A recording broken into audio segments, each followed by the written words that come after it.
Pendant 29 ans, un homme a continué à se battre, dans une guerre qui était déjà finie. Et le plus fou, c'est que cette histoire est vraie.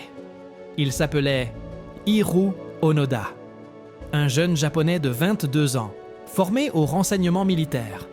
En 1944, il est envoyé sur une île des Philippines. Sa mission ?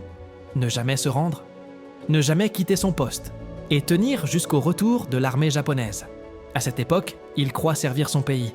Il ne sait pas encore que sa vie va basculer dans quelque chose d'impensable. Quelques mois après son arrivée, le Japon capitule. La guerre est officiellement terminée. Mais Onoda, isolé dans la jungle, n'y croit pas. Des avions larguent des tracts. La guerre est finie. Rentrez chez vous. Mais pour lui, c'est un piège ennemi. Alors, il disparaît dans la forêt. Et il continue sa guerre. Pendant des années, il se cache. Il vit de mangue, de noix de coco et parfois de bétail volé la nuit. Il dort dans des grottes, surveille chaque bruit, chaque silhouette. Il perd tous ses compagnons. Certains meurent, d'autres se rendent. Mais lui, jamais. Il est convaincu que le Japon l'attend, convaincu que la guerre continue, convaincu que tout le reste n'est que manipulation. Et toi, tu aurais fait quoi ? Tu aurais abandonné ? Ou tu aurais continué par loyauté, par peur ou par folie ? En 1974, accentué 29 ans après la fin de la guerre, un jeune japonais, Norio Suzuki, se met en tête de retrouver Onoda.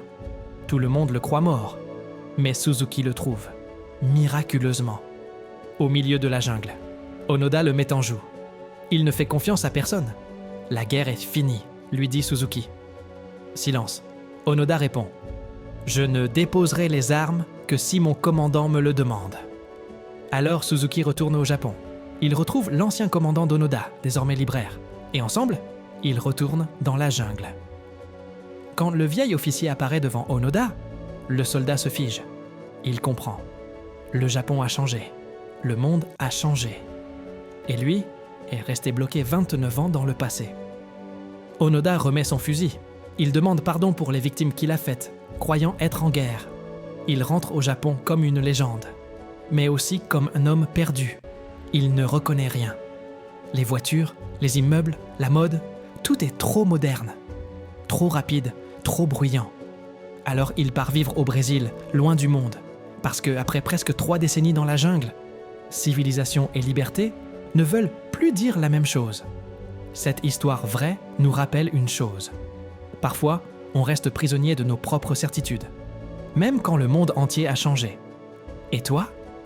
Qu'est-ce qui t'empêche d'avancer ? Qu'est-ce que tu refuses encore de voir ? Même si la vérité est juste devant toi.